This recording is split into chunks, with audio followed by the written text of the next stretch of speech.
सभ्यता र संस्कारको सङ्गम बागमती टेलिभिजनको नियमित संवाद प्रश्नोत्तरमा तपाईलाई स्वागत छ। म कृष्ण तिमल सिन्हा। आजको बसाइमा हामी सरकारले दबावका बीचमा, बाध्यताका बीचमा एक खालको कानुनी जटिलताको प्रश्न उठ्दै गर्दा, संवैधानिक जटिलताको प्रश्न उठ्दै गर्दा स्थानीय तहको निर्वाचनको मिति घोषणा गरेको छ र पहिलो स्थानीय तहको चुनाव 3 चरणमा गरिएको थियो। अब स्थानीय तहको चुनाव एकै चरणमा हुनेछ। सरकारको यो घोषणा हो, सरकारको प्रतिबद्धता हो। व्यावहारिक रूपमा कतिको सम्भव छ, आर्थिक रूपमा कतिको सम्भव छ, व्यवस्थापकीय हिसाबमा कस्ता कस्ता चुनौती छन्, सुरक्षाका हिसाबमा के कस्ता चुनौती छन्, त्यो गर्न सकिन्छ कि सकिँदैन, निर्वाचन आयोग अहिले आन्तरिक गृह कार्यमा लागिराखेको छ। तर निर्वाचनको तयारी हुँदै गर्दा आज हामी निर्वाचनको सन्दर्भमा उठेका तमाम प्रश्नहरू बहस हुनुपर्ने प्रतिनिधि सभाको बैठक निरन्तर अवरुद्ध छ, बैठक बस्न सकिराखेको छैन र बैठक अवरुद्ध हुनुमा नेकपा एमालेलाई देखाइएको छ। तर बैठक अवरुद्ध हुँदै गर्दा त्यसका पछिल्तिर अमेरिकी सहायता निगम एमसिसीसँगको सम्झौता जोडिएर आएको छ। समग्रतामा नेकपा एमालेको अबको रणनीति संसदभित्र, संसद बाहिर अनि चुनावी मैदानमा के हुन्छ? संवादका लागि नेकपा एमाले स्थायी कमिटीका सदस्य लालबाबु पण्डित हुनुहुन्छ। स्वागत छ यहाँलाई। धन्यवाद। संसदकै विषय प्रवेश गरौँ। प्रतिनिधि सभालाई बन्धक बनाउनु भयो, ऐतिहासिक बन्धक बनाउनु भयो, चल्न दिनुभएको छैन। कि सभामुखले राजीनामा देऊ कि नेकपाबाट फुटेर गएका माधव नेपालमा समूहमा लागेकाहरूको सांसद पद खारेज गरिदेऊ। यो तपाईँहरूको यो हटले गर्दाखेरि अनिर्णयको बन्दी भयो संसद। अहिले नेकपा एमाले संसद सञ्चालनमा बाधक छैन। हामीले सभामुखले गलत जुन गर्नुभयो, नेकपा एमाले फुटाउनको निम्ति भनेर गर्नुभयो, त्यो गलत थियो र संसद भनेको मूलत प्रतिपक्षले आफ्नो कुरा राख्ने ठाउँ हो। तपाईहरूको हो संसद खास यति बेला। सांसद हाम्रो मात्रै होइन, तर हामीले भूमिका खेल्ने ठाउँ हो। हामीले एमालेले जहिले पनि प्रतिपक्षमा रहँदा आफ्नो कुरा उठाउने अधिकार भएकोले गर्दा हामी कुरा उठाएका हौँ र हामीले अहिले संसदमा कुरा उठाउँदा नेकपा एमालेको पीडा पनि उठायौँ, सभामुखको गलत निर्णयको कुरा पनि उठायौँ, जुन अधिकार सभामुखसँग छैन त्यो पनि प्रयोग गर्नुभयो, त्यसको वैधानिकताको प्रश्न पनि हामीले उठायौँ र जनताका सरकारका कुराहरू पनि उठायौँ। उठाउँदा फरक यति मात्रै हो कि नेकपा एमाले पछिल्लो समय वेलमा गएर उठाइरहेको छ। अरू बेला माइकबाट उठाएको, व्यक्तिले अलग अलग बोलेर, यसपटक वेलमा गएर सामूहिक रूपमा हामीले उठाएका छौँ। एउटै माग उठाउनु भएको छ। सभामुख तिमी पूर्वाग्रही भयौ कि राजीनामा देऊ कि तिम्रो निर्णय माग एउटा मात्रै माग उठाउनु भएको छ। एउटा मात्रै जनपक्षीय एजेन्डा त कहाँ उठाउनु भयो? जनपक्षीय एजेन्डा पनि उठाएका छौँ। हामीले भ्रष्टाचारको कुरा पनि उठाएका छौँ। 24 लाख खोप हराएको कुरा पनि उठाएका छौँ। हामीले सरकारले यो कालापानी लिपुलेकमा बोल्न नसकेको कुरा पनि उठायौँ र तुइन काटिएर नेपाली नागरिक मारिदा पनि अनि विरोध गर्न नसक्ने सरकारको कुरा पनि उठायौँ र अन्य समय समयमा हुने विभिन्न जनताका सरकारका विषय पनि उठायौँ। तर हामीले सभामुखज्यू र लाई सुन्ने गरिकन वेलबाट उठायौँ। अब जहाँसम्म संसद अवरोध छ कि छैन भन्ने हो भने म त के भन्छु भने संसद अवरोध छैन। किन छैन भन्नुहुन्छ भने हामी कुनै पनि मान्य सदस्यज्यूहरूलाई बोल्न अवरोध गरेका छैनौँ। हामीले त्यो वेलमा हुँदाखेरि पनि मान्य सदस्यहरूले बोल्ने काम गर्नुभएको छ। कति मन्त्रीज्यूहरूले रोस्टममा गएर मान्य सदस्यले उठाएको प्रश्नको जवाब र प्रस्ताव राखेर अनि सभामुखज्यूले हुन्छ र हुन्न भनेर पास र फेल पनि गर्नुभएको छ। त्यस कारणले संसदमा एमाले आफ्नो कुरा राखिरहेको हो, माग राखिरहेको हो, समस्या राखिरहेको हो। तर संसद मूर्छित छ, मर्न पनि दिनु भएको छैन, काम गर्न पनि दिनु भएको छैन। तपाईहरुले कहिले कुन प्रस्ताव आयो? अझै भन्नुहुन्छ भने संसदमा समस्या उत्पन्न भयो भने देशको प्रधानमन्त्रीले समस्यालाई समाधान गर्नको निम्ति पहल कदमी जुन बेलामा लिनु पर्थ्यो त्यो लिनु भएन। ढिला भयो। ढिला भयो, तर ढिला लिनु भएको छ। त्यस कारणले गर्दाखेरि अहिले लगातार संसद कसले रोकिरहेको छ?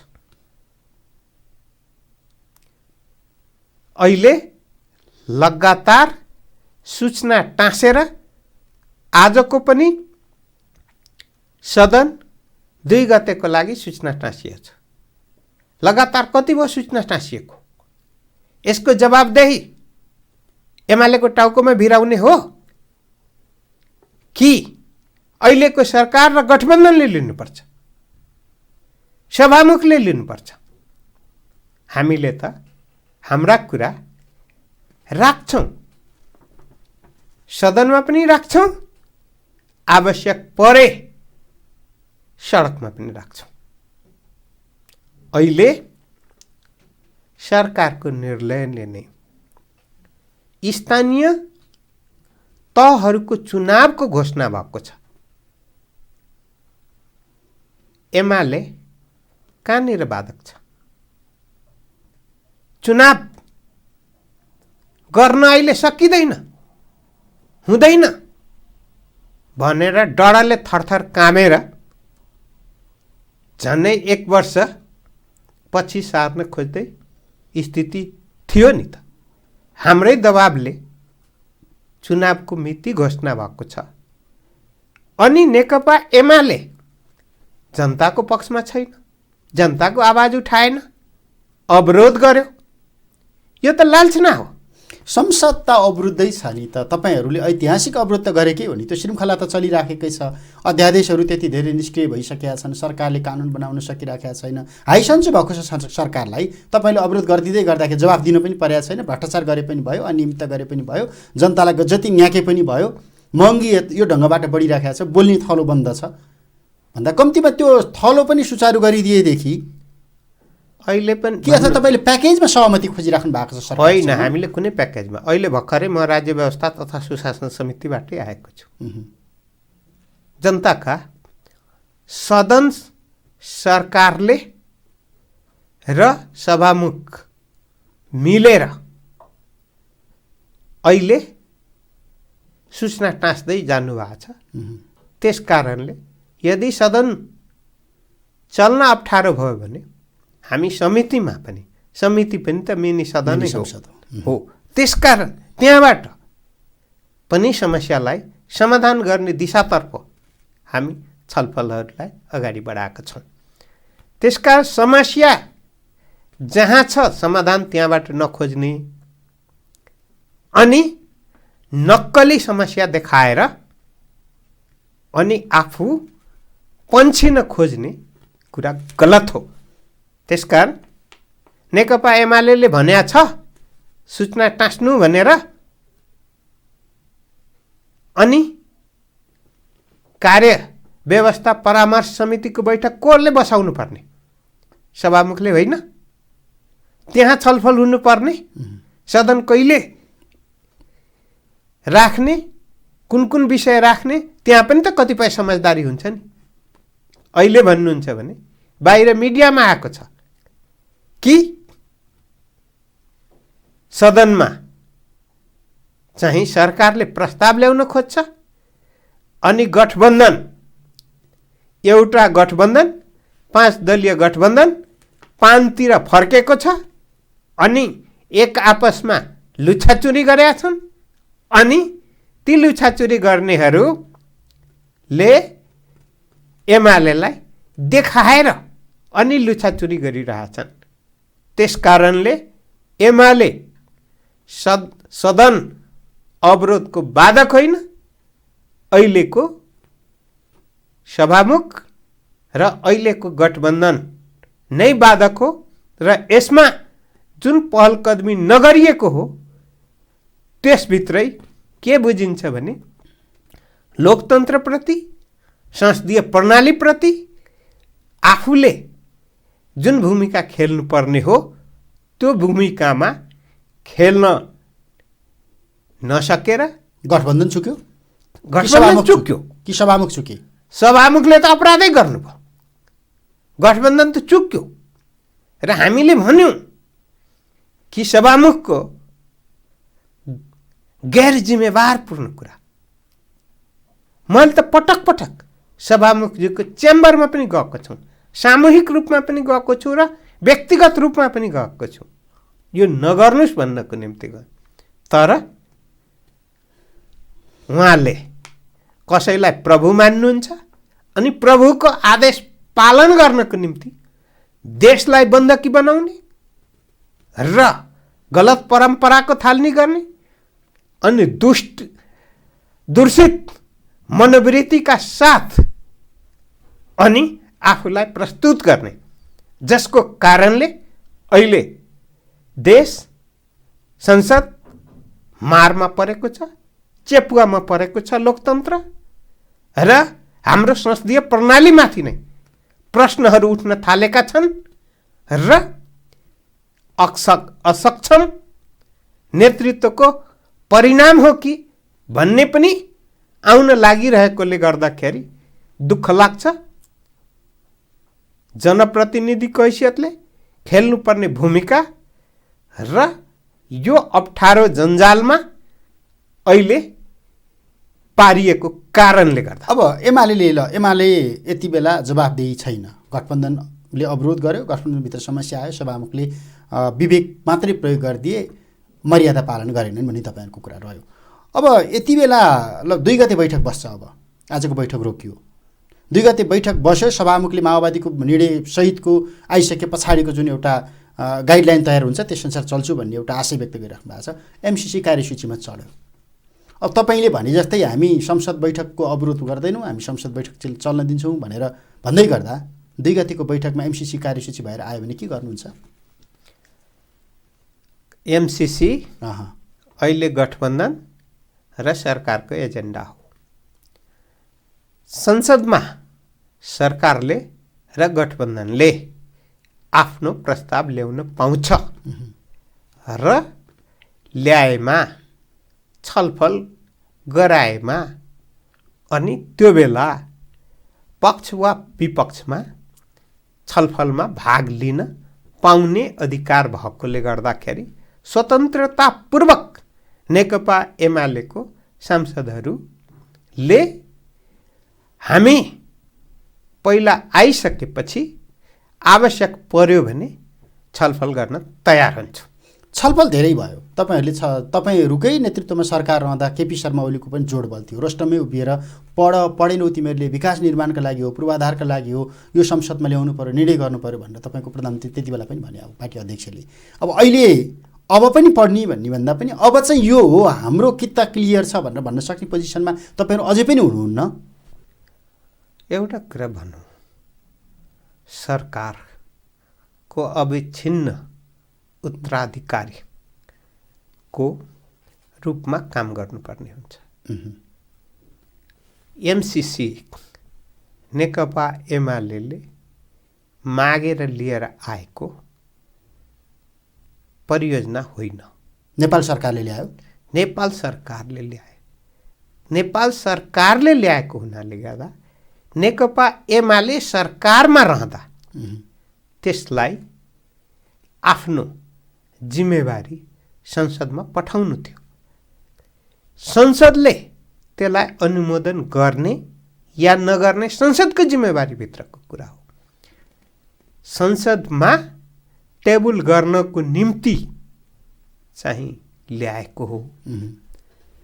पास वा फेल गर्ने जिम्मेवारी संसदको भएकोले गर्दाखेरि नेकपा एमाले आफ्नो जिम्मेवारीबाट जसरी सभामुख भाग्नुभयो, अवहेलना गर्नुभयो, सूचना टाँस्नु भएन, पार्टीमा विभाजन गर्नको निम्ति प्रेरित गर्नुभयो र अहिले एउटा प्रतिनिधि सभामा समस्या उत्पन्न भएको छ। समस्या उत्पन्न गर्ने काम नेकपा एमालेको होइन। नेकपा एमाले समस्या आयो भने समाधानको लागि लाग्ने हो। त्यस कारणले गर्दा अहिले गठबन्धनको सरकार छ। सरकारको तर्फबाट हामीले त हाम्रो समयमा हामीले हाम्रो जिम्मेवारी पुरा गर्यौँ। अविच्छिन्न उत्तराधिकारी हुँदै गर्दाखेरिको भूमिका एउटा थियो केपी शर्मा ओलीको। अहिले प्रमुख प्रतिपक्षी दल नेकपा एमालेको अध्यक्षको रूपमा उहाँको भूमिका फरक हुन सक्छ भनेर तपाईँले आशा व्यक्त गर्नुभएको हो। हामीले अहिले हाम्रो भूमिका संसदमा प्रस्ताव आएपछि मात्रै हामी छलफलमा भाग लिन तयार छौँ।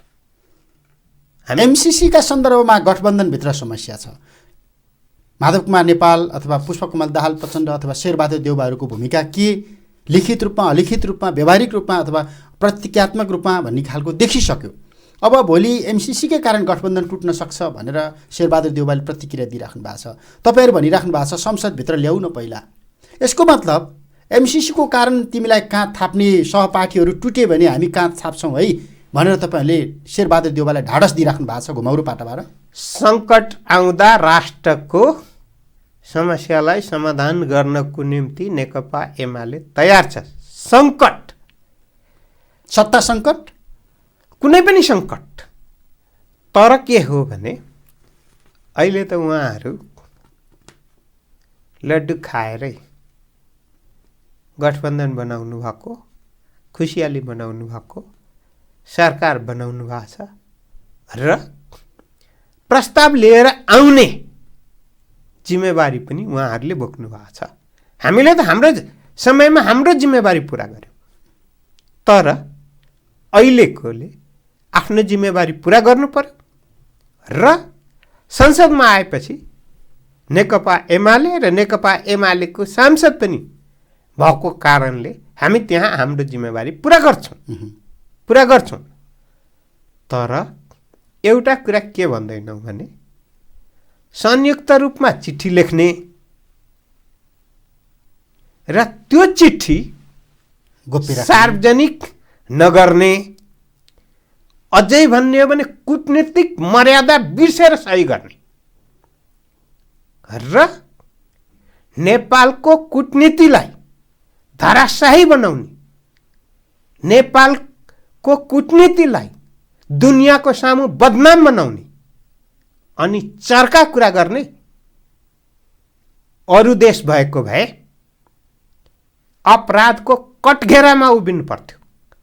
नेपाल हो, सत्तामा हुनुहुन्छ, गठबन्धनमा हुनुहुन्छ र सात खत माफी हुन्छ। नेपालमा यो सात खत भन्नुभयो, एक छिनमा दया र माया जाग्ने भएकोले गर्दाखेरि उहाँहरू सुरक्षित हुनुहुन्छ।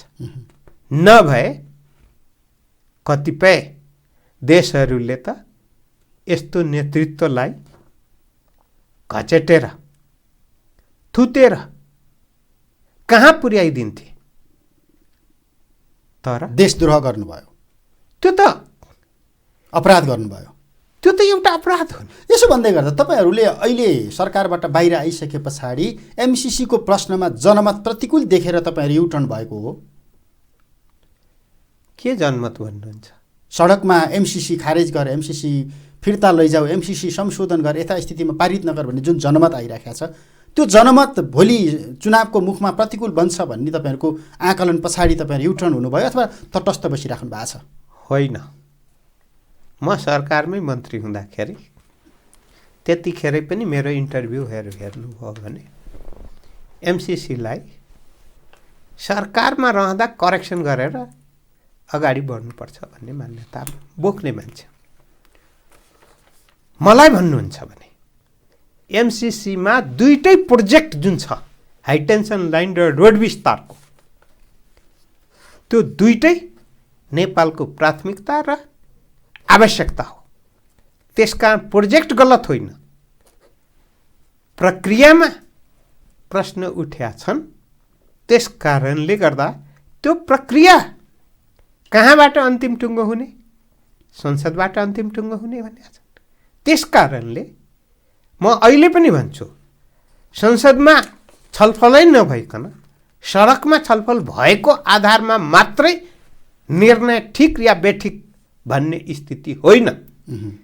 जनताले आफ्नो व्यक्तिगत र सामूहिक राय दिन सक्छ, तर जनप्रतिनिधिले चाहिँ अहिले छलफलै गर्न पाएको छैन। त्यसको बर्खिलाफमा जान गाह्रो छ। छलफलै गर्न पाएको छैन। अझै भन्ने हो भने आधिकारिक रूपमा हेर्न पनि पाएको छैन। आधिकारिक रूपमा जबसम्म संसदमा वितरण हुँदैन, पिजन होलमा राखिँदैन, पढ्नको लागि दिइँदैन, तबसम्म आधिकारिक रूपमा मान्य सदस्यहरूले पाएको र पढ्न पाएको भन्ने हुँदैन। अहिलेसम्म औपचारिक रूपमा तपाईँहरूलाई दिइएको छैन सम्झौता मूल कपी? कहाँ दिएछ? अर्थ मन्त्रालयले छापेर वितरण गरेको कपी कहाँ वितरण गर्नुभयो त्यो त मलाई थाहा छैन। तर संसदभित्र आधिकारिक रूपमा वितरणको निम्ति जुन सभामुखको आदेशमा र अझै भन्ने हो भने टेबल भएपछि वितरण गरिने भएकोले गर्दाखेरि त्यो भएकै छैन। एकजना कोही मान्य सदस्यले व्यक्तिगत रूपमा पाएर पढ्नु अर्को कुरा हो, तर यदि वैधानिक रूपमा भन्नुभयो मैले पढेकै छैन, पाउनुहुन्छ नि त। आधिकारिक रूपमा त पाउनु भएको छैन, जनप्रतिनिधिले पाएको स्थिति छैन। त्यस कारणले पत्रिकाको माध्यमबाट यो त अपराध भएन? यति ठुलो राष्ट्रिय स्वाधीनताको प्रश्न जोडिएर आइराखेको छ, अखण्डताको प्रश्न जोडिएर आइराखेको छ, मित्र राष्ट्रसँगको सम्बन्धको कुरा जोडिएर आइराखेको छ, तर जनप्रतिनिधिमूलक संस्थाभित्रका प्रतिनिधिहरूलाई अहिलेसम्म औपचारिक रूपमा दस्तावेज दिइएको छैन र पारित गराउनको लागि राष्ट्रिय अन्तर्राष्ट्रिय शक्ति केन्द्रहरूको दौडधुप चलिराखेको छ। यो त ठाडै राष्ट्रिय अपराध हो नि। म फेरि पनि दोहोऱ्याएर प्रश्न भन्छु, कुनै पनि विधेयक जबसम्म वा प्रस्ताव औपचारिक रूपमा संसदमा टेबल हुँदैन तबसम्म वितरणमा जाँदैन। वितरणमा गएपछि आधिकारिक रूपमा अनि मान्य सदस्यहरूले विचार पाएको र पढ्ने अवसर भएको र त्यो बेला पढ्नु भएन भने अनि तपाईँलाई दिएको छ, तपाईँ पढ्नु भएन भन्न पाइन्छ। होइन भने यहाँले नै सरकारले नै स्वीकार गरेछ, संसदमा टेबल भएको छैन, म टेबल गर्दिनँ भन्ने एकतिर सभामुख रहेको स्थिति हो भने मान्य सदस्यले कहाँबाट वैधानिक रूपमा पाउनुभयो र पढ्नुहुन्छ। जति अध्ययन गर्नुभयो व्यक्तिगत रुचि, चासो, सरोकार अथवा जिज्ञासाका भरमा आफ्नो पहुँचमा ल्याएर पढ्नुभयो हो, तर वैधानिक अध्ययन होइन। वैधानिक अध्ययन होइन। त्यस कारणले जबसम्म टेबल गरेर वितरण गर्नुहुन्न वैधानिक अध्ययन हुँदैन। छलफल जबसम्म हुँदैन, सडकमा भएको छलफल एउटा आधार बन्ला अलग कुरा हो, तर संसदमा भएको मानेर पास र फेल हुँदैन। ठिक र बेठिक त तर अहिलेको प्रधानमन्त्रीको अथवा प्रधानमन्त्री निकट मन्त्रीहरूको परराष्ट्र मन्त्रीकै कुरा अथवा गृहमन्त्रीकै क्रिया प्रतिक्रिया सुन्नियो भने त संसदमा लगिहालौँ, हुल हुज्जतकै बिचमा हुन्छ कि हुँदैन भनौँ, टेबल ठट्टाउँ, ध्वनिमतका आधारमा यसलाई चाहिँ स्वीकार अथवा अस्वीकार के गर्ने गरौँ भन्ने खालको देखिन्छ नि त। हामी त त्यो स्टेजमा गइराखेका छौँ। अब सरकारले कसरी आफूलाई आउँछ जसरी आउँछ जिम्मेवारी पनि त लिनु पर्यो नि। त्यसभन्दा पछाडिका जिम्मेवारी पनि त लिनु पर्यो नि। त्यसकारण सरकारमा हुनेले पहिलो आफ्नो कर्तव्य र आफ्नो भूमिका सक्ने हो भने हिम्मत गरेर आउनु पर्यो, ल्याउनु पर्यो। त्यसपछि हामीले हाम्रो कर्तव्य, हाम्रो भूमिका हामी गर्छौँ। चिठी लेखेकै भरमा यो डुङ्गा पार लाग्नेवाला छैन। चिठी लेखेर त फस्दै जानुभयो नि त। मुखमा राम राम बगलीमा छुरा, त्यो देखियो नि त। जनतालाई एउटा कुरा भन्ने, आफूले सही नै गर्नु नपर्ने, कूटनीतिक मर्यादा पनि पालना गर्नु नपर्ने, एउटा सहसचिवले सही गरेर पठाउनु पर्ने चिठीमा देशको प्रधानमन्त्रीले सही गर्ने, अनि त्यसपछि देशको पूर्व प्रधानमन्त्रीले सही गर्ने, लाजको पसारो दुनियाँले देख्दा पनि। अनि जनताको सामुन्ने सही गरेका छैन। जब सार्वजनिक भएपछि अनि निल्नु नओकल्नु भएको र देशी विदेशी शक्ति लागे, कूटनीतिक नियोगहरू लागे हामीलाई सिद्ध्याउन भन्ने माओवादीको औपचारिक प्रतिक्रिया त आइहाल्यो नि चिठीका सन्दर्भमा है, अरू बाँकी त्योभन्दा बाहेक राजनीतिक सन्दर्भमा। अनि त्यस्ता डरपोकले देशलाई अगाडि बढाउँछु, निर्भयपूर्वक अगाडि बढाउँछु, अनि कसैको दबाब स्वीकार्ने छैन भनेर संसदमा शपथ खाने, पार्टीभित्र हो भने पार्टीभित्र शपथ खाने, अनि प्रधानमन्त्री हुँदा प्रधानमन्त्रीको शपथ खाने, मन्त्री हुँदा मन्त्रीको शपथ खाने, अनि ती शपथ कहाँ पुगे? ती शपथ कहाँ पुगे? अधिकांश शपथ तपाईँले मन्त्रालय सम्हाल्दै गर्दाखेरिको जस्तो निर्भीकतापूर्ण कोर्समा गएर सकिएनन्। यो अध्याय छोडिदिउँ। अब चुनावको घोषणा भएको छ, सरकारले चुनावको घोषणा गर्यो, तपाईँहरूले दबाब दिनुभयो, युवा विद्यार्थीहरू सडकमा आए, निर्वाचन आयोगलाई दबाब, सबैलाई दबाब दिँदै गर्दा अब चुनाव, स्थानीय तहको चुनाव एकै चरणमा गर्ने भन्ने सरकारको प्रतिबद्धता छ। हामीले संविधान कार्यान्वयनको अभ्यास तीन चरणमा स्थानीय तहको चुनाव गरेर सुरु गरेका थियौँ। सम्भव देख्नुहुन्छ तपाईँले प्रशासनिक हिसाबमा, सुरक्षाकै हिसाबमा, आर्थिक हिसाबमा, व्यवस्थापकीय हिसाबमा र यो गृह प्रशासन परिचालन र दुरुपयोग गर्ने सन्दर्भमा? अब दुरुपयोगको कुरा के हुन्छ भविष्यले जनाउँछ। विगतकोदेखि आशंका गर्ने कुरा हो। स्थानीय तहको चुनाव मैले विगतमा जस्तो चुनाव साथेर चुनाव मतपत्रै च्यातेर जित्यौँ भन्ने नेताहरू भएको राजनीतिमा यो दुरुपयोग भन्ने शब्दलाई अन्यथा नमान्दा हुन्छ। गर्छौँ, दुरुपयोग गर्नेलाई दण्डित हुनुपर्छ, त्यसमा हो। आवधिक निर्वाचन हो, त्यस कारणले गर्दाखेरि निर्वाचन समयमै हुनुपर्छ, त्यसमा विवाद रहेन। संवैधानिक र कानुनी रूपमा विवाद गर्नुपर्ने स्थिति छैन। तर अनावश्यक रूपमा डरले थरथर काँपेर जनताबाट पराजित हुनेहरूले दस्तरी विवाद निकालेर चुनाव सार्न खोज्छन्। अहिले पनि मधुरो स्वरमा ट्याउट्याउ गरिरहेका छन्। कानुनले दिएन, संविधानले दिएन, यहाँ संवैधानिक रूपमा समस्या छ, केही पनि होइन। त्यो दिमागमा समस्या उत्पन्न हो। जसलाई राम्ररी संविधान बुझ्नु छैन, जसलाई राम्ररी ऐन बुझ्नु छैन। म एउटा कुरा सोध्छु, तपाईँलाई भोक लाग्यो भने खानेकुरा सामने राख्नुहुन्छ, घाँस मिलाएर खानुहुन्छ कि एकैचोटि घोप्टाउनुहुन्छ? घोप्टायो भने त जान पनि खाने अनुशासन चाहिँ त्यहाँ पनि लागु त हुन्छ नि त। अनि शरीरमा इनर्जी दिन्छ। घाँस खाएकैले पनि त इनर्जी दिन्छ नि, कि घोप्टाएकोले मात्रै इनर्जी दिन्छ? त्यस कारणले अहिले हामी संविधान कार्यान्वयनको चरणमा जुन पहिलोचोटि गयौँ, अहिले हेर्नुहोस्, भारतमा एउटा प्रदेशमा 8 चरणमा पनि चुनाव भएको छ, भइरहेको छ नि त। कुनै ठाउँमा 4 चरण होला, कुनै ठाउँमा 2 चरण होला। हामीले हिजो 3 चरणमा गर्यौं। देश सक्षम भयो भने एकै चरणमा हुँदैन भन्ने हुन्छ? अब संविधानको र अर्को कुरा, हिजोको जस्तो प्रश्न अहिले हामीसँग छैन, तर व्यवस्थापकीय हिसाबमा अथवा गृह प्रशासन हामीसँग उपलब्ध भएको हिसाबमा, पहुँचको हिसाबमा तपाईँ प्रशासन चलाएर आएको मान्छे, मैले निर्भीकतापूर्वक आँट गर्ने हो भने राजनीतिक वातावरणले कुनै अप्ठ्यारो नबनाउने हो भने प्रशासनिक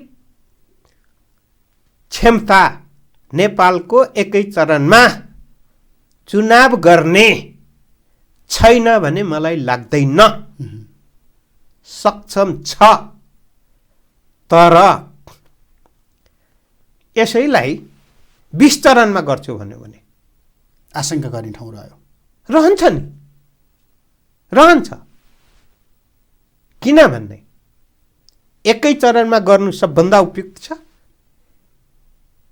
र अझै भन्नुहुन्छ भने सुरक्षाको स्थिति हिजो त केही सशस्त्र शक्तिहरू थिए, आज त कोही पनि छैन। आज त यो संविधानलाई मान्ने छ, शान्तिपूर्ण राजनीतिक गतिविधिमा लाग्ने छन्। फरक यति हो, पार्टीको संख्या धेरै छ, अलिअलि टुटफुटको स्थिति छ। यो हिसाबले भन्ने हो भने नेपालमा राजनीतिक पार्टी दर्ता गर्ने जुन प्रक्रिया छ यसमा संशोधन आवश्यक छ। तर अहिले यो चुनाव अगाडि आवश्यक मैले भने होइन। किनभने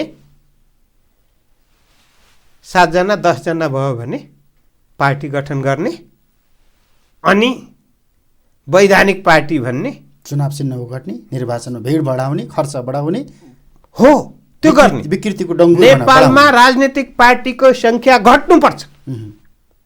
घट्नुपर्छ र शक्तिशाली पार्टीहरू बन्नुपर्छ।